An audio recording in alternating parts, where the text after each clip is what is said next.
Bienvenue dans cette nouvelle vidéo, j'espère que tu vas bien. Ça fait un moment qu'on ne s'est pas vu. J'étais pas du tout focus ces derniers temps. Ma famille et mes amis me manquaient beaucoup et du coup j'ai pas mal profité avec eux. Maintenant je suis reboostée pour cette nouvelle année, donc c'est vraiment ce qui me manquait finalement. Bonne année et bonne santé surtout.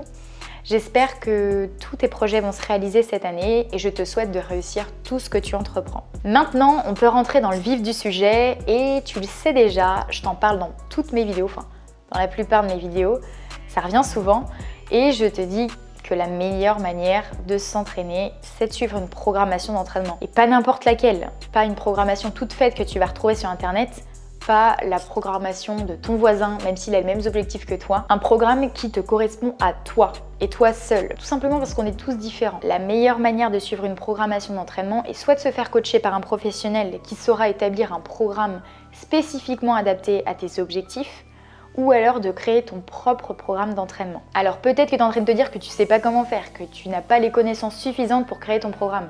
Et justement, c'est ce qu'on va voir aujourd'hui.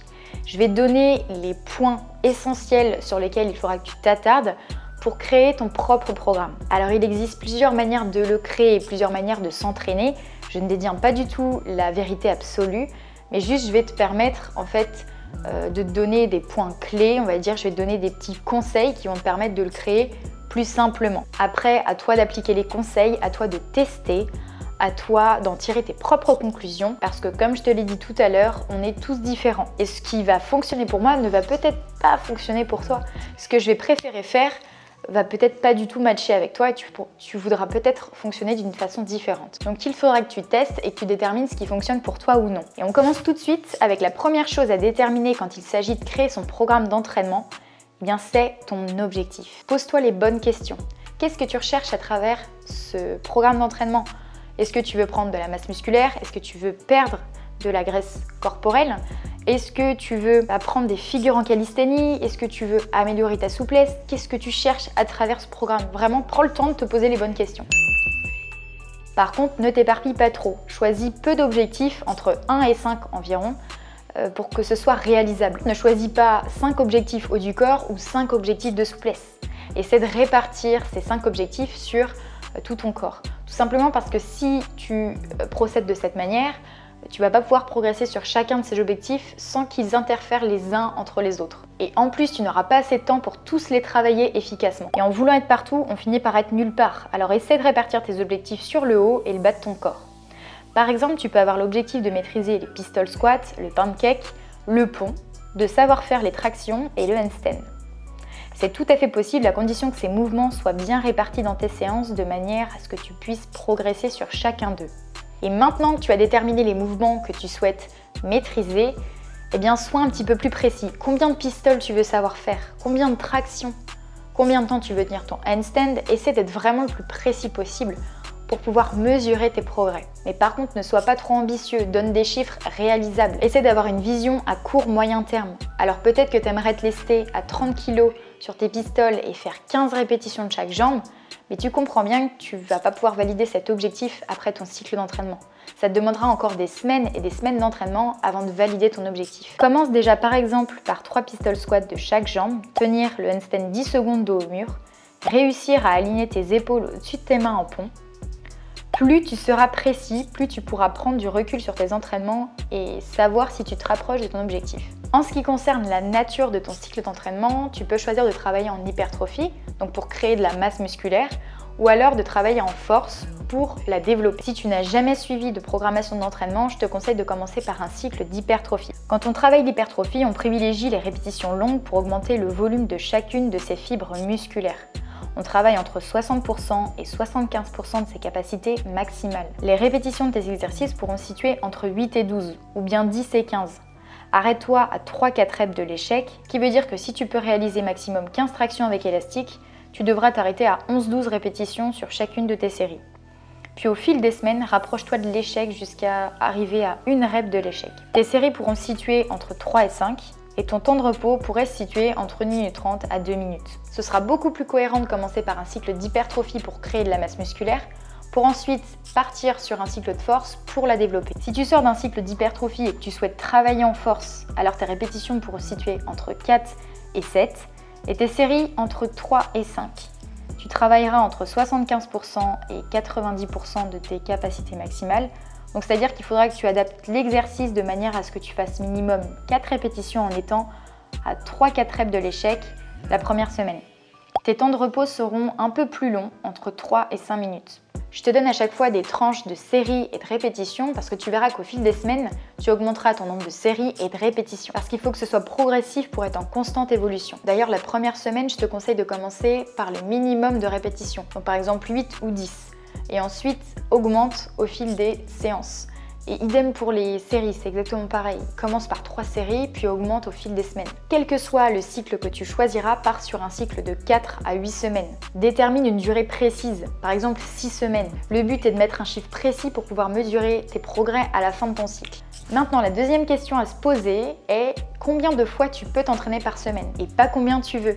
Car souvent on surestime en voulant s'entraîner plus que l'on peut et du coup ça fausse complètement notre programmation. Essaie de te projeter, détermine des jours d'entraînement et des jours de repos dans ta semaine. Et fais en sorte que ça colle avec ta vie professionnelle et ta vie personnelle. Par exemple, lundi entraînement, mardi, mercredi repos, entraînement jeudi, vendredi, samedi repos et dimanche entraînement. Ou alors tu peux avoir un jour de repos entre tes entraînements, tout dépend de la répartition de tes séances. Et là aussi tu dois être précis parce qu'une fois que tu auras déterminé le nombre d'entraînements que tu auras par semaine, tu pourras créer tes séances et les répartir sur ces jours-là. Et le but c'est pas de sauter des séances d'entraînement. Si tu veux des résultats précis, il faut être précis. Et une fois que tu sauras combien de séances tu pourras faire dans la semaine, là tu pourras choisir ta méthode d'entraînement. Et il y en a plusieurs. Et il y en a qui sont plus ou moins adaptées en fonction du nombre de séances que tu auras dans ta semaine. Je m'explique. Imaginons tu peux t'entraîner 2 fois par semaine. Tu ne vas pas pouvoir diviser tes séances en haut et bas du corps. Ça voudrait dire que tu pourrais t'entraîner le haut qu'une fois par semaine et idem pour le bas. Et ce sera beaucoup trop léger. Ton corps a besoin d'être stimulé régulièrement pour faire des adaptations et devenir plus fort au fil des entraînements. Le full body serait la meilleure solution. Tu travaillerais donc tout le corps en une séance et 2 fois par semaine. Ta séance serait peut-être plus longue, mais au moins une grande partie de tes muscles serait recrutée. Quand on a peu de temps dans la semaine, mieux vaut privilégier le volume. Plus de volume, moins de fréquence. Et le full body est à privilégier pour les personnes pouvant s'entraîner peu de fois dans la semaine. À partir de 3 entraînements par semaine, l'organisation de l'entraînement pourrait se faire ainsi. Un jour upper body, un jour lower body et un jour full body. Ou bien 3 jours full body, ça conviendrait également, afin que l'ensemble des muscles soient stimulés 2 fois dans la semaine. À partir de 4 entraînements, la fréquence est un peu plus élevée, donc on peut choisir de séparer le haut et le bas du corps. On pourra organiser ces entraînements en upper, lower body, un jour haut du corps, le lendemain bas du corps, 2 jours de repos, la deuxième séance haut du corps, la deuxième séance bas du corps. Pour les personnes pouvant s'entraîner 5 fois, on pourrait garder cette organisation en ajoutant une séance full body après un jour de repos, de manière à avoir 5 entraînements dans la semaine. Arrivé à 6 entraînements, on pourrait splitter ces entraînements en push-pull-leg, c'est-à-dire réunir tous les mouvements tirés haut du corps en une séance, tous les mouvements poussés haut du corps en une autre, et dédier une séance pour les jambes. Cette méthode serait efficace seulement pour les personnes ayant la possibilité de s'entraîner 6 fois par semaine. Jour 1 push, jour 2 pull, jour 3 leg. Un jour de repos, jour 4 pull, jour 5 push, jour 6 leg. Ou bien choisir de travailler 2 groupes musculaires par séance, dos, pec, épaules, jambes, abdos, biceps, triceps, puis réaliser 2 fois ces séances dans la semaine de manière à avoir 6 entraînements. Encore une fois, c'est juste un exemple. Il y a beaucoup de possibilités, mais chacun peut s'adapter en fonction du nombre de séances qu'il peut réaliser dans la semaine. Et il n'y a pas de meilleure méthode. Chacun va s'adapter de manière différente. Ce qui va fonctionner pour moi, je leur dis, ça va pas forcément fonctionner pour toi. Et ce qui fonctionnera pour toi ne fonctionnera peut-être pas pour moi. Depuis le début, je nuance mes propos. Je te recommande des choses plutôt que de te les imposer. Tout simplement parce que ça va être important que tu testes les méthodes pour savoir ce qui va te convenir et ce que tu vas préférer. Là où tu vas voir que tu avances plus vite, moins vite, et c'est en te créant ta propre expérience que tu vas pouvoir te faire un avis sur une méthode. Et je te conseille de tester une méthode minimum 4 semaines pour que tu puisses avoir le temps de la pratiquer et pour que tu puisses aussi avoir assez de recul pour en tirer tes propres conclusions. Maintenant qu'on connaît notre objectif, qu'on sait combien de fois on va s'entraîner dans la semaine, qu'on a notre méthode d'entraînement, on n'a plus qu'à choisir les exercices de nos séances. Le choix des exercices dans une programmation est très importante. T'auras beau appliquer tout ce qu'on a vu juste avant, si tu choisis les mauvais exercices, si tu te trompes dans le choix des exercices, tu n'auras aucune chance de progresser. Retiens que tous les objectifs que tu auras dans ton programme devront avoir un lien direct avec tes objectifs. Si on reprend notre exemple du début, de vouloir apprendre les pistoles, les tractions, le pont, le pancake, Et le handstand, on sait que pour apprendre les pistol squats, on va devoir pratiquer. Et la meilleure manière d'apprendre est de les travailler avec assistance, soit en t'aidant de l'espalier, soit en ajoutant un support au sol que tu réduiras en fonction de tes progrès. Ensuite, on sait qu'un manque de souplesse de hanche ou une faible mobilité de cheville peut nous bloquer pendant l'apprentissage des pistoles. Donc pour mettre toutes les chances de notre côté, on peut ajouter des exercices pour assouplir nos hanches et de même pour les chevilles. Alors bien sûr, pour savoir ça, il te demande d'avoir des connaissances sur les mouvements que tu veux apprendre. Donc je te conseille de te renseigner sur les objectifs que tu souhaites avoir afin de savoir quels muscles il travaille, quelle force, quelle souplesse nécessite-t-il. Et il en est de même pour le pancake, tu devras le pratiquer pour progresser. Je te conseille de le travailler en contracté relâché ou avec du poids sur le dos pour t'aider à descendre plus bas. Ici, une bonne souplesse des ischios, des adducteurs est nécessaire pour réussir le pancake. Ajoute des exercices qui ont des hauts potentiels de transfert sur les mouvements que tu veux réussir. Par exemple, le Good Morning jambes écartées et tendues possède un haut potentiel de transfert sur le pancake. Donc n'hésite pas à le travailler en plus. Et pour le pont, c'est pareil, tu devras le travailler encore et encore. Et d'ailleurs, pour tous les exercices, pour tous les objectifs que tu souhaites avoir, la plupart te demanderont de les travailler spécifiquement. Donc pour le pont, tu devras travailler ta force dans les bras, particulièrement sur les mouvements poussés, vu que cette figure demande de repousser le sol. Si tu manques de souplesse dans les épaules et le haut du dos, ajoute des exercices pour travailler dessus. Pour apprendre les tractions, tu n'auras pas d'autre choix que de pratiquer avec assistance. Travaille également en excentrique. On est beaucoup plus fort sur l'excentrique que le concentrique. Ça te permettra de gagner de la force et ça t'aidera pour les tractions. T'as bien compris, tous les exercices mentionnés dans ton programme doivent être là dans un but précis. Renseigne-toi sur tes objectifs, ajoute des exercices à haut potentiel de transfert et travaille sur tes faiblesses. Bon, maintenant qu'on connaît les exercices qui seront dans notre programme, il nous reste une chose, les classer dans l'ordre. Et il suffit pas de les classer par ordre de préférence ni au hasard, parce que certains exercices seront plus difficiles, plus coûteux nerveusement que d'autres, et le but est de réaliser sa séance entièrement. Par exemple, tu commenceras pas ta séance en faisant du biceps curl en prise pronation. Les exercices les plus difficiles devront se situer au début de ta séance, tout simplement parce que c'est à ce moment-là que tu auras le plus d'énergie possible. Réserve les exercices d'assistance pour la fin de ta séance parce qu'ils demandent moins de concentration. Et si tu vas apprendre le handstand, je te conseille de commencer ta séance par ça. Car l'équilibre demande de la concentration et de l'énergie. Ça te permettra de te mettre en condition pour ta séance d'entraînement.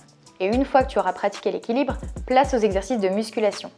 Commence par travailler sur les mouvements que tu veux avoir. Donc si tu vas apprendre les tractions et que dans ta programmation tu as des tractions négatives et des tractions avec élastique, alors commence toujours par le négatif car c'est le plus difficile.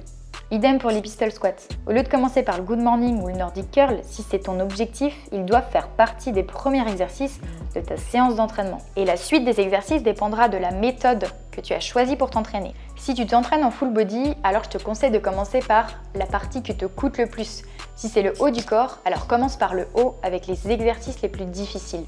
Essaie d'alterner un exercice poussé avec un exercice tiré pour reposer au maximum le groupe musculaire qui vient d'être sollicité avant de le retravailler. Puis termine par des exercices d'assistance en travaillant sur tes faiblesses.